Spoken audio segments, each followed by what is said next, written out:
룻기 2장. 나오미에게는 남편 쪽으로 친척이 한 사람 있었다.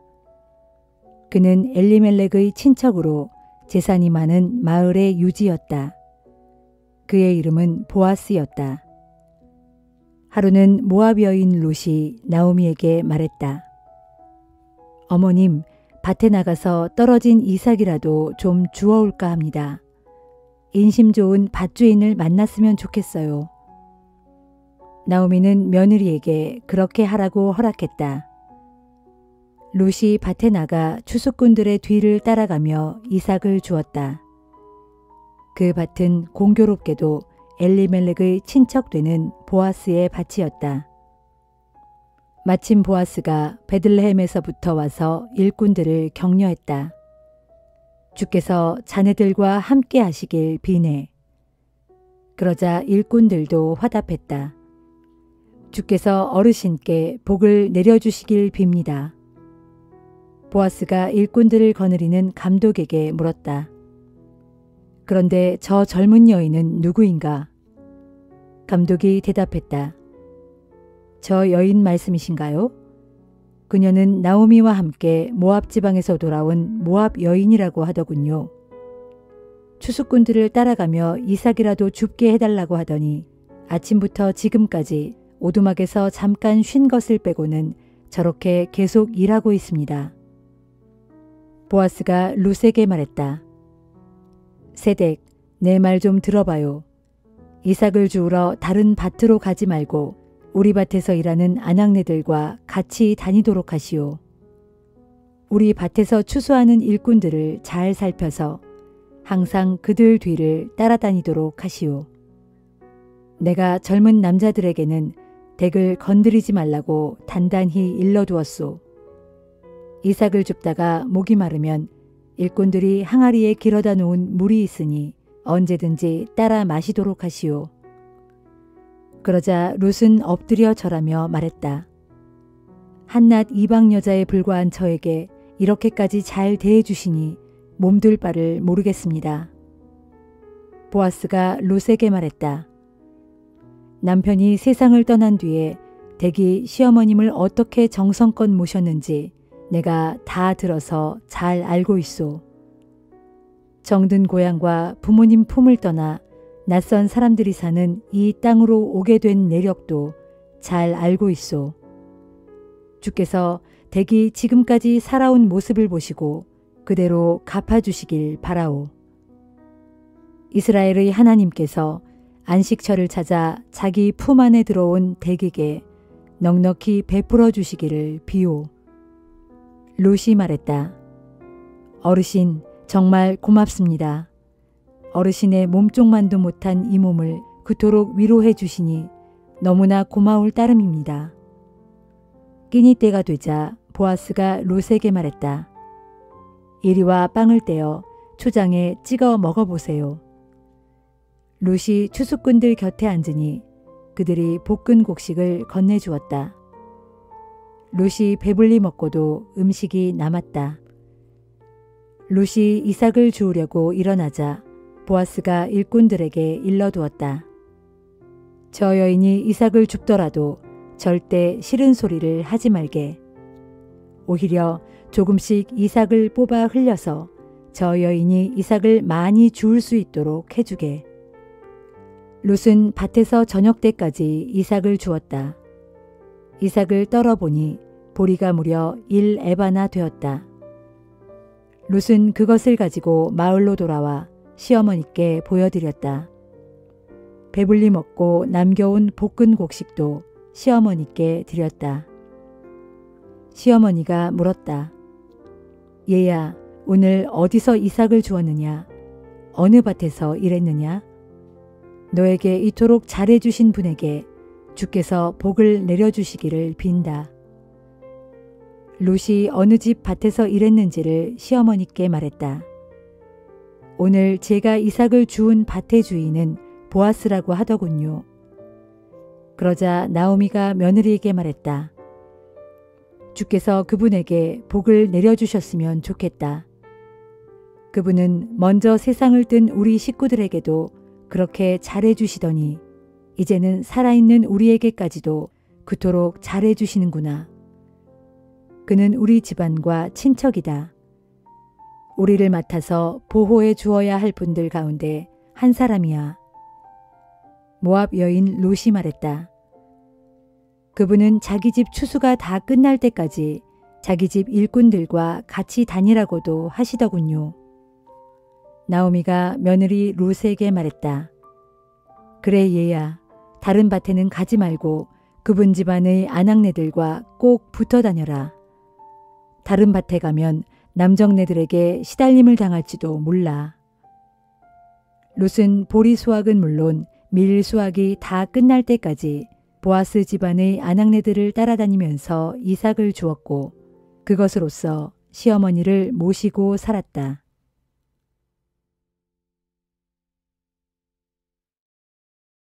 사도행전 27장.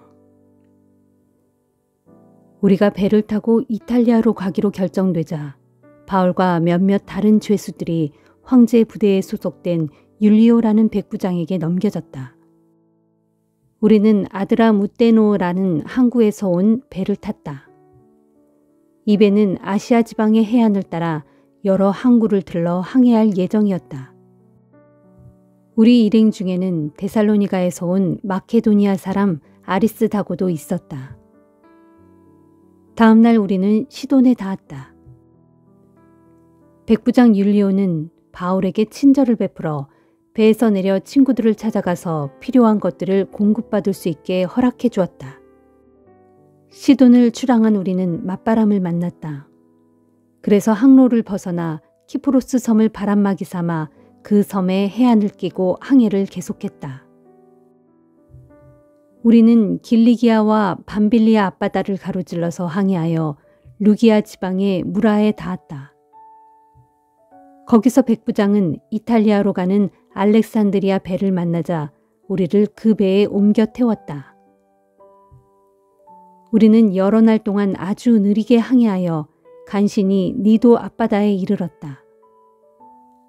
그러나 심한 바람 때문에 앞으로 더 나아가지 못하고 크레타 섬을 바람막이 삼아 살모네 쪽으로 돌아서 항해했다. 그렇게 크레타 남쪽 해안을 따라 힘들게 항해하여 라세아 성에서 멀지 않은 아름다운 항구, 곧 미항이라는 곳으로 들어갔다.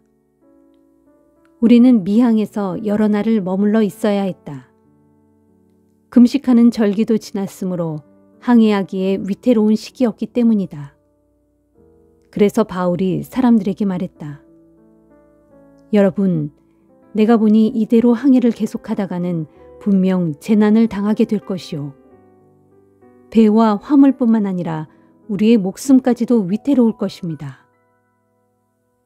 그러나 백부장은 바울의 말을 듣지 않고 선장과 선주의 말을 더 믿었다. 게다가 그 항구는 겨울을 나기에 적합하지 않았다.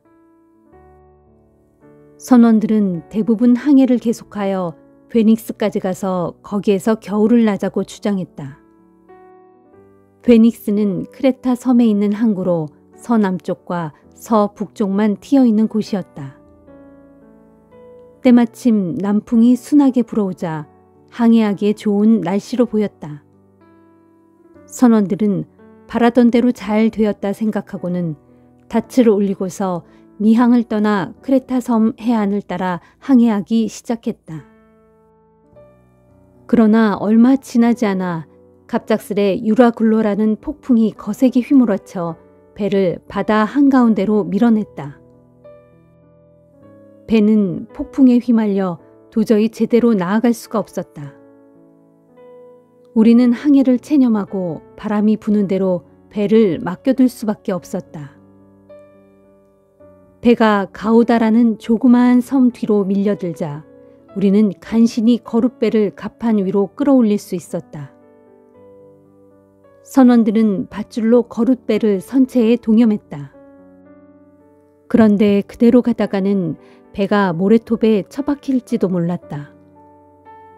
그래서 선원들은 돛을 내리고 바람이 부는 대로 떠내려가도록 배를 그냥 내버려 둘 수밖에 없었다. 이튿날 파도가 더욱 높아져서 우리가 몹시 시달리게 되자 선원들은 배에 실은 짐을 바다에 던지기 시작했다. 셋째 날에는 선원들이 자기들의 손으로 배의 장비마저도 다 바다에 내던졌다. 며칠 동안 계속해서 해와 별도 보이지 않은 채 사나운 폭풍만 거세게 휘몰아쳤다. 그래서 우리는 살아날 가망이 없다고 보고 완전히 소망을 잃었다. 게다가 우리는 여러 날 동안 아무것도 먹지 못하여 기진맥진한 상태에 있었다.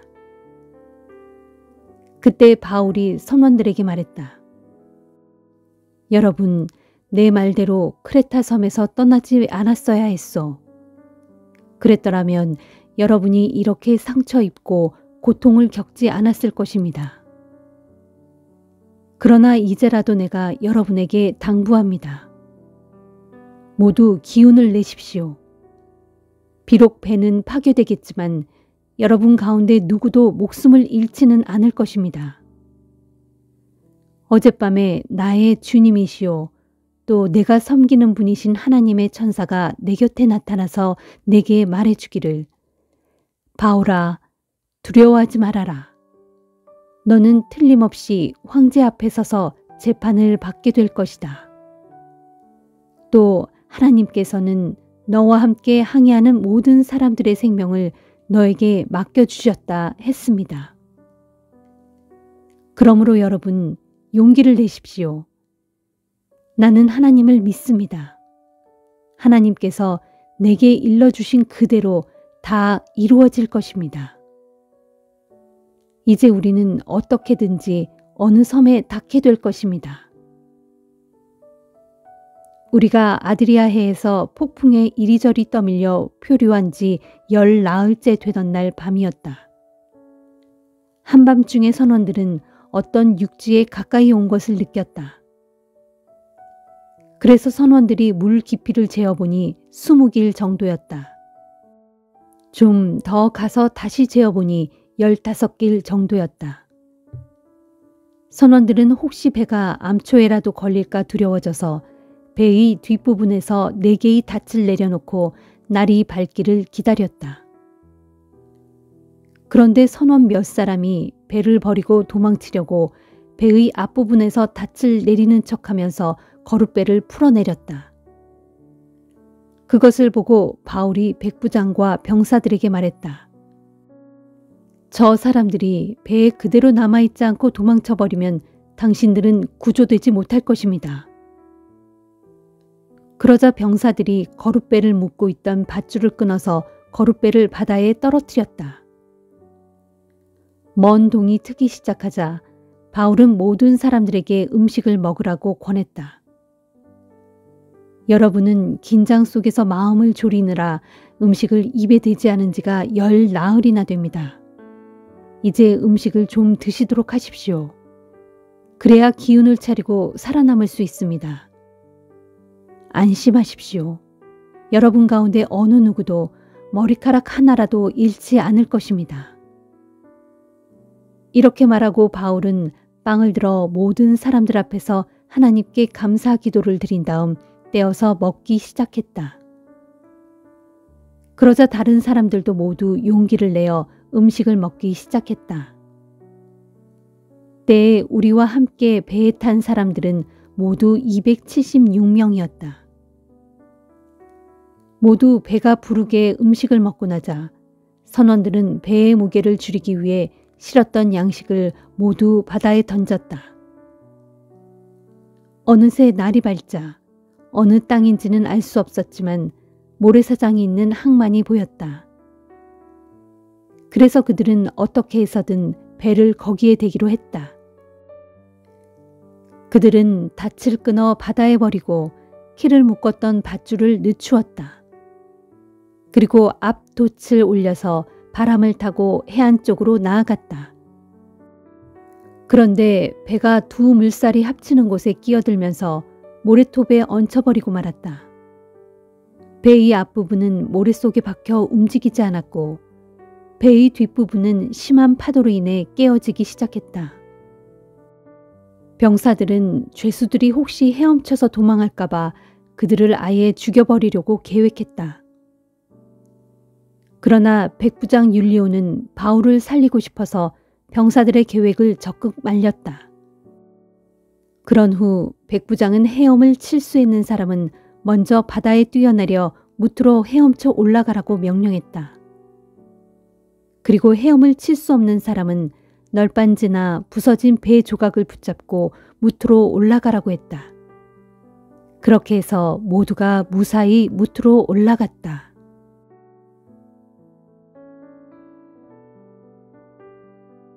예레미야 38장.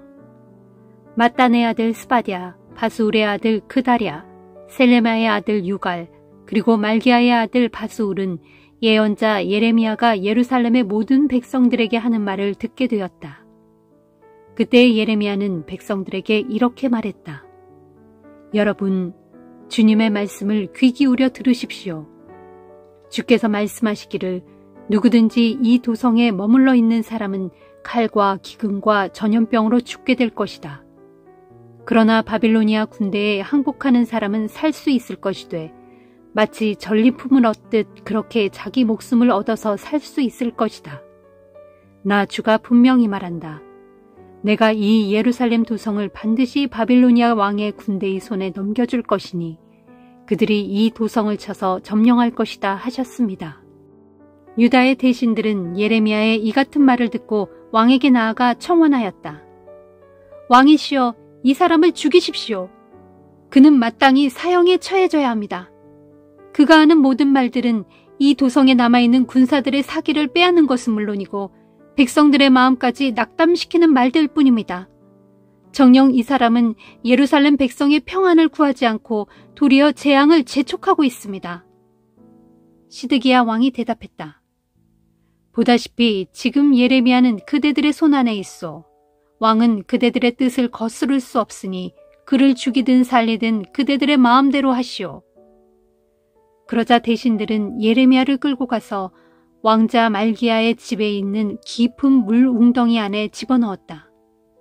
그 물 웅덩이는 왕궁 경비대의 뜰 안에 있었는데 그들이 예레미야를 거기에 집어넣을 때 그를 밧줄에 매달아 아래로 내려보냈다. 그때 그 물 웅덩이 안에는 물이 없고 온통 진흙뿐이었으므로 예레미야는 진흙탕 속에 빠져 있었다.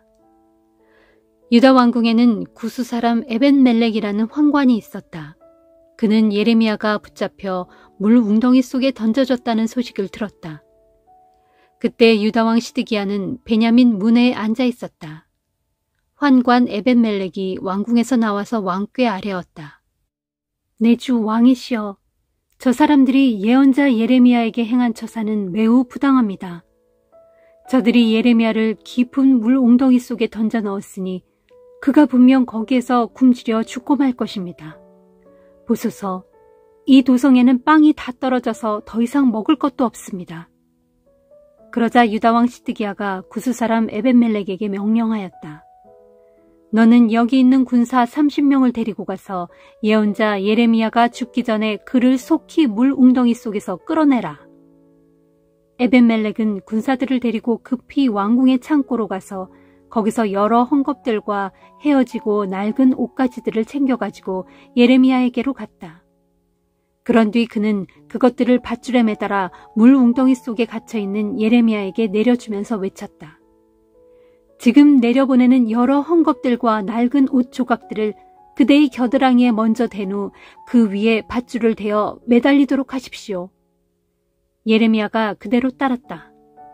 그러자 군사들이 밧줄을 잡아당겨 예레미야를 물 웅덩이 속에서 위로 끌어올렸다. 이때부터 예레미야는 다시 왕궁의 경비대 뜰 안에서 머물게 되었다. 그 후에 유다왕 시드기야가 다시 사람을 보내어 예언자 예레미야를 성전의 셋째 문 입구로 데려오게 했다. 그러고 나서 왕이 예레미야에게 말했다. 내가 그대에게 한 가지 일을 묻고자 하니 그대는 내게 아무것도 일절 숨기지 마시오. 예레미야가 시드기야에게 대답했다.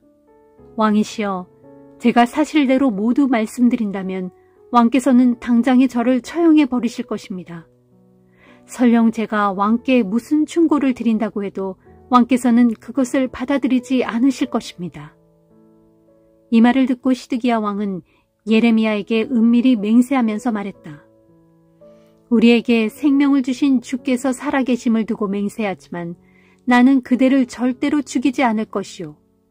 또한 그대를 죽이려고 그대의 목숨을 노리는 자들에게도 그대를 결코 넘겨주지 않겠소. 그러자 예레미야가 유다왕 시드기야에게 말했다. 전능하신 만군의 주 이스라엘의 하나님께서 왕에게 이렇게 말씀하셨습니다. 이르시기를 만일 내가 바빌로니아 왕의 신하들에게 항복하면 내 목숨은 건질 것이고 이 도성도 불타지 않게 될 것이다. 또한 너와 내 가족의 목숨도 건지게 될 것이다. 그러나 만일 내가 끝까지 버티고 바빌로니아 왕의 신하들에게 항복하지 않으면 이 도성은 바빌로니아 군사들의 손에 반드시 넘어갈 것이니 그들이 이 예루살렘 도성을 파괴하고 모조리 불사를 것이다. 그러면 너도 그들의 손에서 벗어나지 못하고 붙잡히게 될 것이다 하셨습니다. 그러자 유다왕 시드기야가 예레미야에게 말했다. 사실 내가 두려워하는 것은 이미 나를 떠나 바빌로니아 군대에 항복한 유다 사람들이요. 만일 바빌로니아 군사들이 나를 그들의 손에 넘겨준다면 그 자들이 나에게 무슨 짓을 할지 모르기 때문이요. 분명 나를 조롱하고 학대할 것이요. 예레미야가 대답했다. 바빌로니아 군사들이 왕을 그 자들에게 넘겨주지 않을 것입니다. 왕께서는 아무 걱정하지 말고 오직 제가 왕께 전하는 주님의 말씀만 믿으십시오. 그리하면 모든 일이 잘 풀릴 것이고 왕께서는 복을 받아 목숨을 건질 수 있을 것입니다. 그러나 만일 왕께서 계속 버티고 끝까지 항복하시지 않으면 주께서 제게 보여주신 무서운 일들이 그대로 이루어지고 말 것입니다. 그렇게 되면 유다 왕궁에 남아있는 여인들이 모두 사로잡혀 바빌로니아 왕의 고관들에게로 끌려가게 될 것이고 그때의 여인들은 왕께 말하기를 아 슬프다. 왕이 믿었던 친구들이 왕을 속이고 마침내 왕을 죽음으로 몰아넣었구나. 보라, 왕은 진창에 빠져 저렇게 허우적거리는데 왕이 믿었던 친구들은 그 모습을 보고 모두 왕을 버린 채 뿔뿔이 도망쳐 버렸구나 할 것입니다. 그렇습니다. 그렇게 되면 왕의 아내들과 자녀들도 모두 붙잡혀 바빌로니아 군대 앞으로 끌려갈 것이고 왕 자신도 그들의 손에서 벗어나지 못하고 사로잡혀 바빌로니아 왕 앞으로 끌려가게 될 것입니다. 또 그때 이 예루살렘 도성은 파괴되고 모조리 불태워지고 말 것입니다. 이 모든 말을 듣고서 유다 왕 시드기야가 예레미야에게 말했다. 그대는 지금 내게 했던 이 모든 말을 다른 사람들에게는 일절 알게 하지 마시오. 그래야만 그대가 죽지 않고 목숨을 부지할 수 있을 것이오. 만일 나의 신하들이 내가 그대를 만나서 그대와 무슨 이야기를 나누었다는 말을 들으면 그들은 분명 그대에게로 몰려와서 말하기를 예레미야여, 내가 왕께 무슨 말을 했고 또 왕께서는 너에게 무슨 말을 했는지 우리에게 전부 말하라. 아무것도 숨기지 말고 다 말하면 우리가 너를 죽이지 않을 것이다 할 것이오. 그럴 경우에 그대는 나의 신하들에게 대답하기를 왕이시여, 제발 저를 요나단의 집으로 되돌려 보내지 마소서. 그렇게 된다면 저는 거기서 죽고 말 것입니다. 그러니 부디 저를 그리로 돌려보내지 마시어 제 목숨을 살려주소서 하고 왕께 간청했다고 하시오. 얼마 후 과연 유다의 모든 대신들이 예레미야에게로 우르르 몰려와서 그가 왕과 더불어 나눈 이야기에 대해 캐물었다. 이때 예레미야는 시드기야 왕이 자신에게 일러준 대로 그들에게 대답하였다. 그렇게 해서 예레미야와 시드기야 왕 사이에 주고받은 이야기는 탄로나지 않았고 그들은 더 이상 예레미야에게 캐묻기를 그쳤다. 이리하여 예언자 예레미야는 예루살렘 도성이 바빌로니아 군대에 의해 함락되던 그날까지 왕궁 안의 경비대 뜰에서 머물렀다. 시편 주여, 어찌하여 그토록 멀리 떨어져 계십니까? 내가 이렇듯 고통 가운데서 괴로워하고 있는데 어찌하여 주께서는 그렇게 숨어만 계십니까? 악한 자들이 스스로 교만하여 약한 자들을 짓누르고 학대하니 주께서 그들을 제 꾀에 빠져들게 하소서. 악한 자들은 자기들의 악한 욕망을 자랑하고 탐욕을 부리는 자들은 주를 멸시하고 모독합니다. 악한 자들은 아주 뻔뻔스럽게도 하나님을 찾지 않고 하나님께서 도대체 어디에 있느냐 하고 조롱합니다. 그런데도 악한 자들이 하는 일마다 항상 잘 되고 주의 심판은 너무 멀어서 그들의 눈에 조금도 보이지 않으니 악한 자들은 흥청거리며 자신들에게 반대하는 자들을 향해 코웃음만 칩니다. 그들은 속으로 거만하게 말하기를 그래 내가 꿈쩍이나 하나 봐라. 내게는 아무 불행이 없으니 나는 절대로 망하지 않아 합니다. 보소서 그들의 입은 저주와 거짓과 기만으로 가득 차 있고 그들의 혀에는 죄악과 욕설뿐입니다. 그들은 으슥한 곳에 숨어 있다가 아무 잘못도 없는 죄 없는 자들을 죽여버리기 일쑤요. 또한 아무 의지할 데 없는 가련한 자들을 두 눈 번뜩이며 노립니다. 마치 굴 안에 가만히 웅크리고 앉아 먹이가 걸려들기를 노리는 굶주린 사자처럼 기회만 닿으면 가난한 자들을 그물로 덮쳐 질질 끌고 갑니다. 그리하여 붙잡힌 자들은 엎드려서 빌빌대다가 악한 자들의 폭력 앞에 고꾸라지고 맙니다. 그러면서도 그들은 속으로 말하기를 하나님이 이 일과 무슨 상관이야. 아무런 관심이 없으므로 아예 얼굴을 돌리고 쳐다보지도 않는데 합니다. 하오니 주여 일어나소서. 하나님이시여 주의 손을 높이 드시어 저 악한 자들을 후려치소서. 힘없는 자들을 잊지 마소서. 어찌하여 주께서는 악한 자들이 주를 모욕하도록 그냥 놔두십니까? 그들은 마음속으로 하나님이 나에게 무슨 벌을 내릴 수 있으랴 하고 코웃음을 칩니다. 그러나 주께서는 악한 자들의 학대와 연약한 자들의 억울함을 다 지켜보셨으니 이제는 주의 손으로 친히 다 갚아주소서. 의지할 데 없는 가련한 사람들이 기댈 때라고는 오직 주님뿐입니다. 참으로 주께서는 오갈 데 없는 고아들을 항상 돌보아 주시는 분이 아닙니까? 주여 악한 자들의 거만한 팔을 꺾어 주소서. 그들의 악한 짓이 영원히 자취를 감추도록 저들의 못된 짓들을 샅샅이 살피고 들춰내시어 강력하게 처벌해 주소서. 주께서는 영원 무궁토록 왕이시므로 우상을 섬기는 이방 민족들이 주의 땅에서 모두 사라질 것입니다. 주여 가난한 이들의 간구를 들어주소서. 저들의 울부짖는 소리에 귀 기울이시어 저들의 아픈 마음을 위로해 주소서. 오갈 데 없는 고아들과 억눌려 사는 힘없는 자들을 권능의 팔로 감싸 주소서. 그리하시면 다시는 이 땅에 억압받는 사람이 없을 것입니다.